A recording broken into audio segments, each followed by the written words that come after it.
Good evening to all. എല്ലാവർക്കും നമസ്കാരം. വളരെയധികം സന്തോഷമുണ്ട്.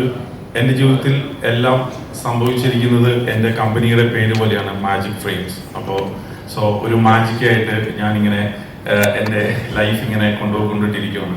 കാരണം ഞാൻ ഒന്നും പ്രഡിക്റ്റ് ചെയ്ത പോലെ ഒന്നുമല്ല. അപ്പോൾ ഞാൻ ആദ്യം പ്രഡിക്റ്റ് ചെയ്ത് SSLC പരീക്ഷയ്ക്ക് ഒരു ഫസ്റ്റ് ക്ലാസ്സോ സെക്കൻഡ് ക്ലാസ്സോ കിട്ടാൻ വേണ്ടിയിട്ടാണ് ഞാൻ ഏറ്റവും കൂടുതൽ ആഗ്രഹിച്ചത്. പക്ഷേ അതെനിക്ക് ജസ്റ്റ് പാസ് മാർക്കേ ഉള്ളൂ. അപ്പോൾ അന്ന് പോലെ തന്നെ എൻ്റെ പ്രതീക്ഷയ്ക്കൊത്ത് എനിക്ക് ഉയരാനായിട്ട് അപ്പോഴൊന്നും സാധിച്ചിട്ടില്ല. പക്ഷേ സിനിമാ ഫീൽഡിൽ വന്നപ്പോൾ തന്നെ ഞാൻ അറിയാതെ തന്നെ എങ്ങോട്ടോ ഒക്കെ ഇങ്ങനെ പോയിക്കൊണ്ടിട്ടിരിക്കുകയാണ്.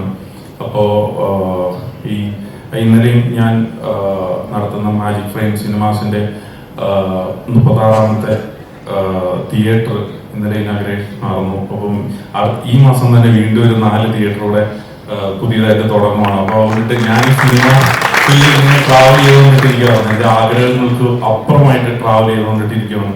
ഒരുപാട് ഞാൻ സ്കൂളിലൊക്കെ പഠിക്കുന്ന സമയത്ത് ഒരു സിനിമ നടന്ന ഫോൺ വരുന്നത് ലൗഡ് സ്പീക്കറിലിട്ട് എല്ലാവരെയും ഞാൻ കേൾപ്പിക്കാം. സ്കൂൾ മീൻസ് ഒരു കോളേജിൽ പഠിച്ച സമയത്ത്. അപ്പോൾ നമുക്ക് അവിടെയുള്ള ചെറിയ സ്ഥാപനങ്ങളൊക്കെ ഞാൻ ഈ സിനിമാ നടന്മാരെ കൊണ്ടിട്ടായിരുന്നു ഒന്ന് ഇനാഗ്രേറ്റ് ഒക്കെ ചെയ്തത്. അപ്പോൾ അന്ന് മുതലൊക്കെ അവരോടുള്ള ഒരു ആരാധനയാണ് എന്നെ ഈ സിനിമയിൽ ഇവിടെ എത്തിച്ചത്. അപ്പോൾ എന്നെ ആഗ്രഹിക്കുന്നതിൽ കൂടുതൽ എന്നെ സിനിമ വളർത്തിയിട്ടുണ്ട്. അപ്പോൾ ലേശ അഹങ്കാരത്തോടു കൂടി തന്നെ എനിക്കിങ്ങനെ ഞാൻ നോക്കിയപ്പോൾ പിന്നീട് പൃഥ്വിരാജ് പാർട്ട്ണറായിട്ട് സിനിമ എടുക്കാനായിട്ട് ഇവൻ പറ്റുന്നു. ഇപ്പൊ കുഞ്ചാക്കോ ബോബനായിട്ട് പാർട്ട്ണറായിട്ട് സിനിമ എടുക്കാൻ പറ്റുന്നു. കോമഡി മാത്രം സിനിമകൾ പറഞ്ഞുകൊണ്ടിട്ടിരുന്ന സുരാജുമായിട്ട് ലാസ്റ്റ് സിനിമ ED എടുക്കാനായിട്ട് സാധിക്കുന്നു. അപ്പോൾ ഇത് വളരെയധികം സന്തോഷമാണ്. എനിവേ ഞാൻ ദീർഘിപ്പിക്കുന്നില്ല. ഞാൻ വിളിച്ചിട്ടും സുരാജ് വിളിച്ചിട്ടും അല്ല നമ്മുടെ കൂടെയുള്ളവരൊക്കെ വിളിച്ചിട്ട് വന്ന എല്ലാ വിശിഷ്ട വ്യക്തികൾക്കും വളരെയധികം മാജിക് ഫ്രെയിംസിന്റെ ബാനറിലും വിലാസിനി സിനിമാസിന്റെ ബാനറിലുള്ള നന്ദി ആദ്യം സന്തോഷം ആദ്യം അറിയിക്കുകയാണ്. ED എന്ന് പറയുന്ന സിനിമ സ്റ്റാർട്ട് ചെയ്യുന്നത് എൻ്റെ ഓഫീസുള്ള സന്തോഷ് മുഖാന്തരമാണ് ആദ്യമായിട്ട് ഇതിലേക്ക് ഞാൻ വരുന്നത്. അത് കഴിഞ്ഞിട്ടാണ് ഇതിന്റെ കഥയെല്ലാം കേൾക്കുന്നത്. അങ്ങനെ അമീർ കഴിഞ്ഞ പടം അമീറിന്റെ ശരിക്കും വർക്കൗട്ട് ആയില്ല. കുറച്ച് പ്രതീക്ഷ അത്രയും വർക്കൗട്ട് ആയിട്ടില്ല. അപ്പൊ അതുകൊണ്ടിട്ട് ഈ പ്രാവശ്യം എങ്ങനെയെങ്കിലും വർക്കൗട്ട് ആണെന്നൊക്കെ പ്രതീക്ഷ അമീർ ഒരു ന്യൂമറോളജി പ്രകാരമൊക്കെ ഒരു എയും കൂടെ കൂട്ടിയിട്ടുണ്ട്. അത് കഴിഞ്ഞ പടത്തിൽ ഒരേ കുറവായിരുന്നു. അപ്പൊ ഇത് എങ്ങനെയെങ്കിലും ഓടും എന്നുള്ളതാണ് ഒരേയും കൂടെ കൂട്ടിയിട്ടുണ്ട്. അങ്ങനെ AA-ലാണ് ഈ സിനിമ തുടങ്ങുന്നത്.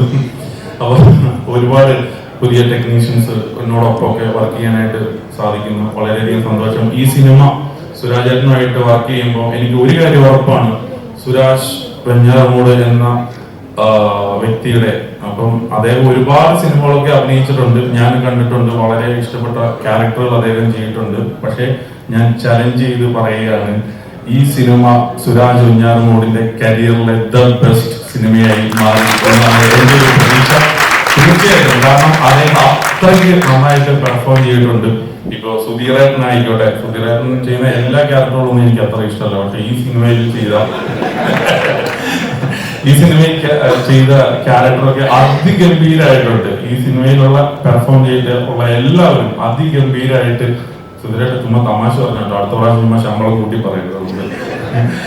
അപ്പൊ അതുകൊണ്ടിട്ട് വളരെ അധികം നന്നായിട്ട് എല്ലാവരും വളരെയധികം നന്നായിട്ട് പെർഫോം ചെയ്തിട്ടുണ്ട്. ഞാൻ ഈ സിനിമ നമ്മൾ അറിയാലോ, എല്ലാ സിനിമകളും നമുക്ക് ബിസിനസ് ചെയ്യണം. അപ്പോൾ ഈ ബിസിനസ് ചെയ്യാനായിട്ടൊക്കെ നമ്മൾ ഈ സിനിമ കാട്ടുമ്പോൾ എല്ലാവർക്കും ഇഷ്ടപ്പെട്ട ഒരു സിനിമയാണ്. അപ്പൊ ഞാനിങ്ങനെ സെലക്ട് ചെയ്താൽ മതി ആർക്ക് കൊടുക്കണം എന്നുള്ള രീതിയിൽ. അപ്പൊ അത്രയ്ക്കും നല്ലൊരു സിനിമയായിട്ടാണ് എനിക്ക് തോന്നുന്നത്. പിന്നെ സിനിമയല്ല, നമ്മൾ ഉദ്ദേശിച്ച റിസൾട്ട് ഇറങ്ങി കഴിയുമ്പോൾ നമുക്ക് അറിയില്ല. അത് ഒരു നിർമ്മാതാവിന് അനുഭവയോഗം കൂടെ വേണം, എന്നാലേ ഉള്ളൂ ആ സിനിമയുടെ ആ ക്യാഷ് യൂസ് ചെയ്യാൻ പറ്റുള്ളൂ. ഇപ്പൊ അതുകൊണ്ട് എനിക്ക് കുറെ പൈസ കിട്ടി എന്നുള്ള ധാരണയിലാണ് സുരാജിന്റെ പ്രൊഡ്യൂസർ ബൈ സുരാജ് എന്നോട് കൂട്ടി ശമ്പളം മാത്രം വരാം, പുള്ളിക്ക് കുറച്ചുകൂടി കിട്ടിയാൽ കൊള്ളാമെന്നുണ്ട്. അപ്പൊ അതുകൊണ്ടിട്ട് പുള്ളിയും പാർട്ട്ണറായിട്ട് കൂടിയൊക്കെ വേണം, മുഴുവൻ തരാതിരിക്കാൻ വേണ്ടിയിട്ടാണ് തോന്നുന്നത്. എനിക്ക് വളരെയധികം സന്തോഷം. ഞാൻ ബുദ്ധിമുട്ടിപ്പിക്കുന്നില്ല. Anyway once again thanks to all. എല്ലാവർക്കും നമസ്കാരം.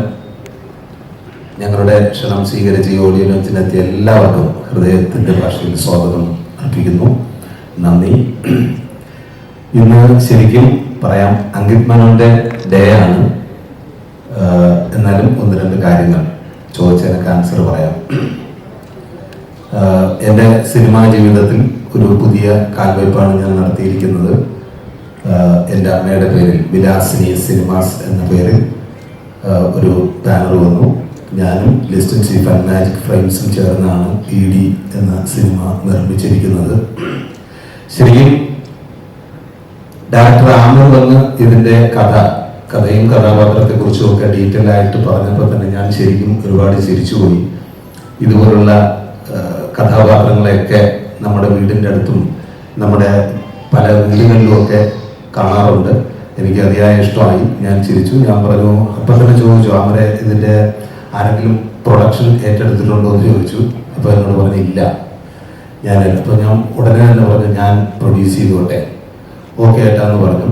അങ്ങനെ ഇരുന്നപ്പോൾ 2 ദിവസം കഴിഞ്ഞപ്പോഴാണ് ലിസ്റ്റൻ സ്റ്റീഫനോടൊപ്പമുള്ള നമ്മുടെ സന്തോഷ് ഏട്ടനെ കാണാനിടയായി. ഞാൻ പറഞ്ഞു ഞാൻ ഈ അടുത്ത സമയത്ത് ഒരു കഥ കേട്ടോ, നല്ല കഥയൊക്കെ വരുമ്പോൾ ഞാൻ സുഹൃത്തുക്കളുമായിട്ടൊക്കെ പങ്കുണ്ട്. അങ്ങനെ അദ്ദേഹത്തിനോട് കഥ കേൾക്കുമെന്ന് ചോദിച്ചു. ഞാനും കൂടെ കേൾക്കാം എന്ന് പറഞ്ഞു. അദ്ദേഹം കഥ കേട്ട ഉടനെ എന്നോട് പറയുകയാണ്, ഇത് നമുക്ക് ലിസ്റ്റൻ സ്റ്റീഫൻ സാറിനെ കൊണ്ടൊക്കെ ചെയ്യിപ്പിച്ചാലോ? ഞാൻ പറയാം അത് വേണ്ട, ഞാൻ ചെയ്തോളാം. ഇല്ല അങ്ങനെയാണെങ്കിൽ സാറുമായിട്ട് ചേർന്ന് 2 പേർക്കും കൂടെ ചെയ്യാം. ബെസ്റ്റ് നിങ്ങൾ വിചാരിക്കാത്ത വേറെ ലെവലിൽ പുള്ളി എത്തിക്കുമെന്ന് പറഞ്ഞു. സത്യമായിട്ട് പറയാണ്, ഈ സിനിമയുടെ നമ്മുടെ ഷൂട്ടിംഗ് തീർന്ന ദിവസം പാക്കപ്പ് ഡേ ആണ് ലിസ്റ്റിനെ ഞാൻ നേരിട്ട് കാണുന്നത്. പിന്നെ അതിനുശേഷം ഇന്നാണ് ഞാൻ കാണുന്നത്. ഒന്ന് ആലോചിച്ചപ്പോൾ അദ്ദേഹം പറഞ്ഞത് ശരിയാണ്. ഇപ്പൊ ചേട്ടനോട് വിളിച്ച് ചോദിച്ചില്ലേ, ചേട്ടൻ അടുത്ത പടത്തിൽ പൈസ കൂടുതൽ ചോദിക്കില്ലെന്ന്. കിട്ടില്ല എന്ന് അറിഞ്ഞുകൊണ്ട് തന്നെയാണ് ഞാൻ ഇതിന്റെ പ്രൊഡക്ഷനിൽ ഞാനും കൂടെ ചേർന്നത്. അല്ല ശമ്പളമായിട്ട് ചോദിച്ചു തരില്ലല്ലോ.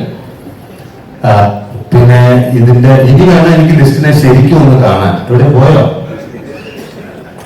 കാര്യം അമ്മ ഇടയ്ക്കിടയ്ക്ക് വിളിച്ച് ചോദിക്കുന്നുണ്ട്, മക്കളെ ഇതിന്റെ കണക്കുകളൊന്നും എനിക്ക് കിട്ടിയിട്ടില്ല.